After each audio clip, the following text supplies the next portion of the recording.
Okay, so what time? We're at about a half a minute. And then Breezy wants to eat the camera, so we're having a little bit of get Breezy out of the way. Oh, there you go. This is our second lesson, or not really lesson, but learning experience with the horses. And Brenda is here now with Breezy in the round pen. And we're gonna talk about space. Okay, so with human beings, our space issues are that we usually stand, we have 18 inches between, and that's where we're comfortable. Any closer than that, uncomfortable, right? But look where Breezy is with me. She's right in there. She's right in there right now because she actually wants me to tell her what to do. Oh. Okay, so I'm just gonna let you go in the middle and stand with your back. And I'm gonna move away from her because she's gonna follow me actually. I'm gonna go outside the round pen because you're comfortable with her at this point. And the other horses are over here. So this is not as where I want it to be. I want you to stay there. And let's just see what she does with space with you. She thinks I'm gonna feed her.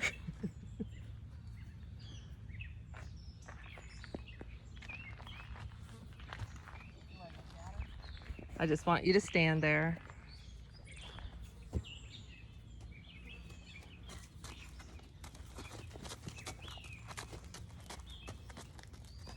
Now when she comes up there, you don't need to move, just stay there.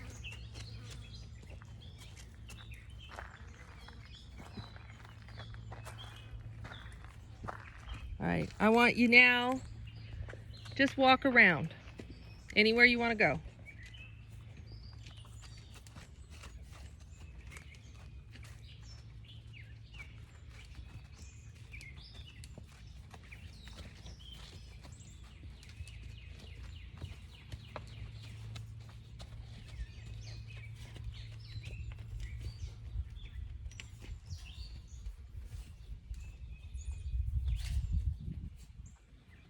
Okay, back up for me.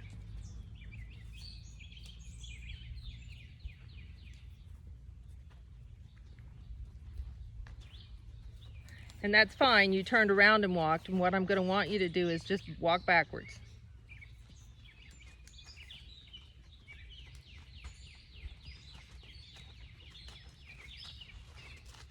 Keep walking backwards.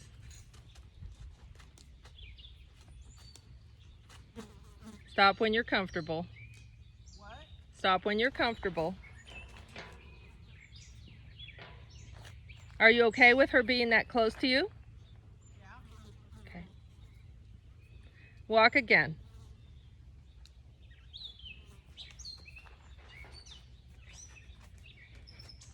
Breezy says, "This is boring, Mom."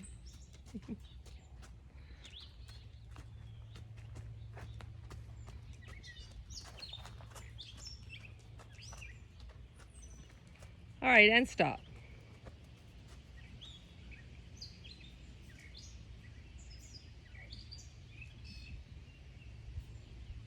I'm going to come back in now. That was interesting. Well, tell me what was interesting. Well, when I backed up, when I went to turn right, she came in my way. So I turned around the other way, and then you said to back up. And it was like sometimes it felt like she was blocking me or just trying to get in my direction. I don't know. I mean, because when I was walking and then I went to turn, she stood right there. Who was the leader in this situation? You or her? Well, I guess I was. You were. Yeah. So, did she have to do anything you said? Did she have to? Yeah. Was there any? She's loose. She's at liberty. No, she's free to follow me. And she just everywhere you went.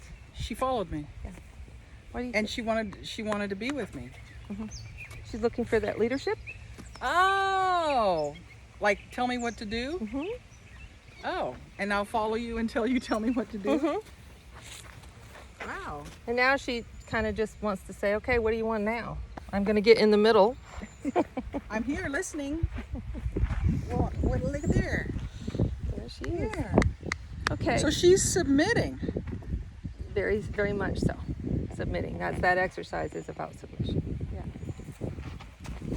Oh, I know. I'm gonna let you go here in a minute. Let me put your fly mask back. Let me put her fly mask back Okay. on her. Well, I was surprised that she kept following me. Okay, you're surprised. Let's just keep talking about it as we're doing I was this. surprised that she kept following me because I didn't tell her to do anything. Right. What? But did you tell her to do something? Did I? Did you? No, because I just was walking. I didn't expect her to come. Yes. But is that a communication? Huh. Is that here, Breezy? We're gonna let you go. Thanks, Breezy. Thank you, Breezy. See you later, girl. She's not gonna go anywhere. She's not going to go until you tell her to. Okay.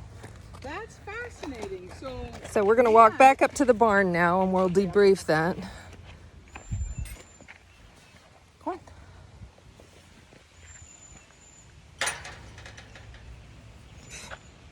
Breezy.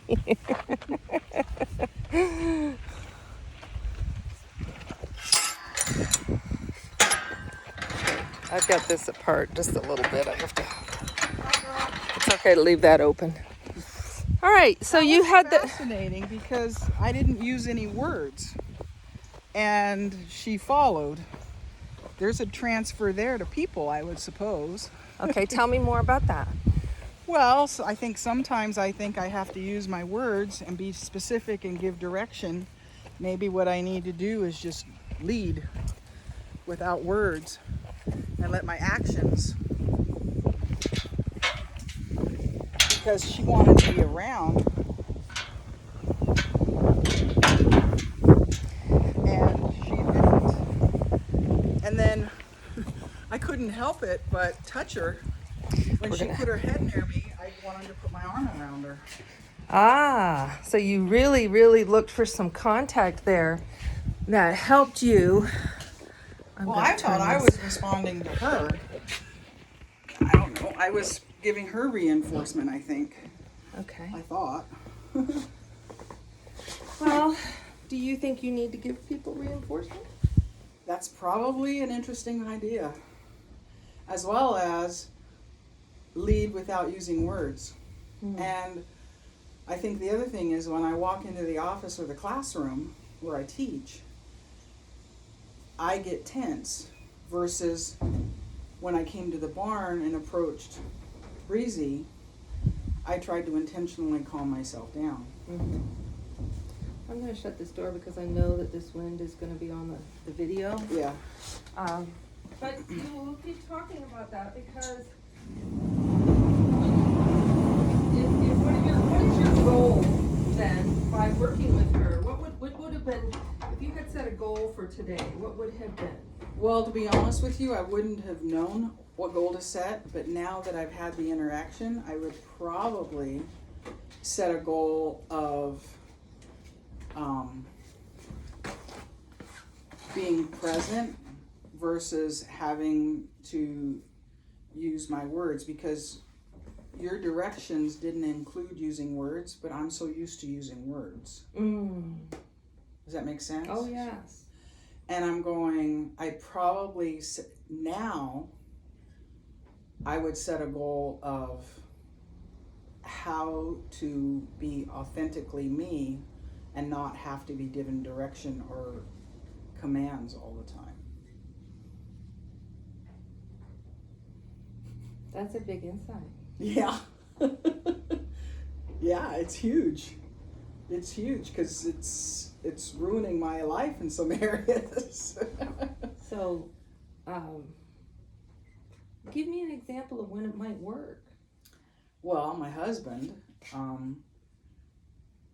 that I think that my energy has created anxiety in him, and my words have made him feel less than. And so, being with Breezy, she's just in the moment, and she actually looked like she was interested in having some fun and do something. And I'm going, but I think she felt comfortable with me.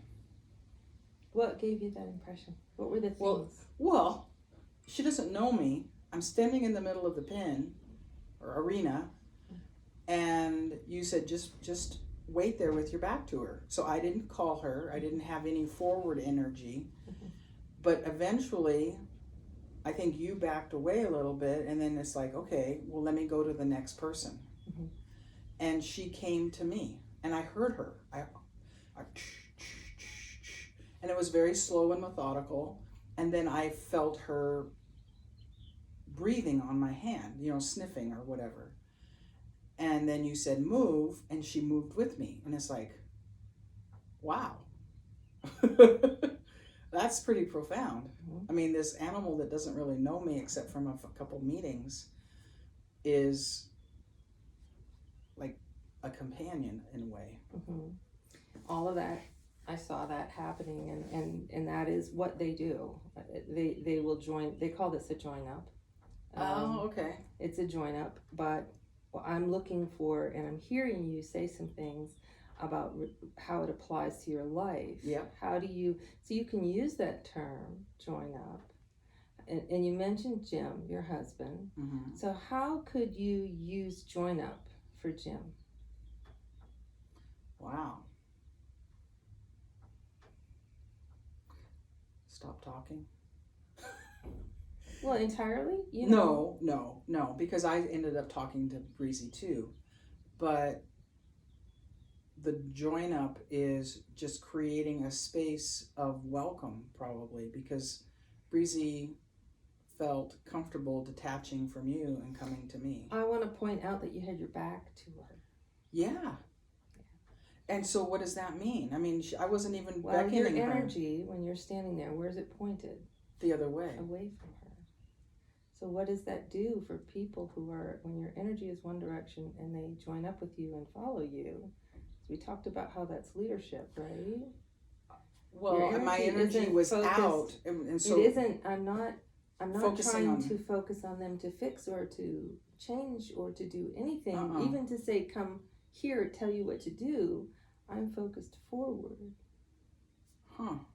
And she chooses because that's their nature, but it's also human nature to choose when they see somebody focused on something and doing something good. They join up. They want to join up and go, wow. They join up. Wow. And so I don't know if it's stopped talking. Do you really think it's stopped talking? Think about I'm going to just talk about the way that the horses respond. You can make those other connections, whatever you see. But I think it's the kind of talking. So you weren't talking to her really, but you were sending messages. You understand nonverbals, so I'm going to let you talk about the nonverbals you were sending. Well, I was standing there looking out, and I'm going, well, is she going to come to me or what? So I actually was.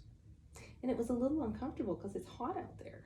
True, and I didn't know what I was walking into. Yeah, especially when you told me to walk backwards. Yes. I didn't know what I was walking into, but it was almost like she was standing right there, and I didn't. Actually, my mind went away from what I was afraid to walk into, knowing that she was right there, and she was always bumping my shoulder. That was kind of weird. It felt like she was like, I wouldn't say guarding, but we were paired up. Actually in your space. We talked about totally space in the beginning, about how we're not comfortable usually with other people being in our space. However, she was in that intimate space, that 18 inches, I said, our bubble. She was in it. Oh yeah, she was touching me. So did it make you uncomfortable? No, it made me confident. Confident. Yeah. Because she was she was I with felt you. her strength. Okay. I felt her strength, and So I you were didn't. empowered by that. Mm-hmm. Yeah, Very interesting. Yeah, I felt more comfortable about me when she was in the bubble and touching me, and I could feel her breathing, and I could feel her, you know, I could smell her, I could, you know, and sense her energy. Mm-hmm. What will you take away from this? Wow. Whew, a lot more than I realized. I would probably take away, I got to look at my energy. Mm-hmm. And I also need to look at how I'm talking to people. Because I'm wondering if I'm pushing people away when I do better when people are close. We're going to let that ruminate for a little while. And Is that call session number 3? That's session number 3. Okay, thanks a lot, Brenda.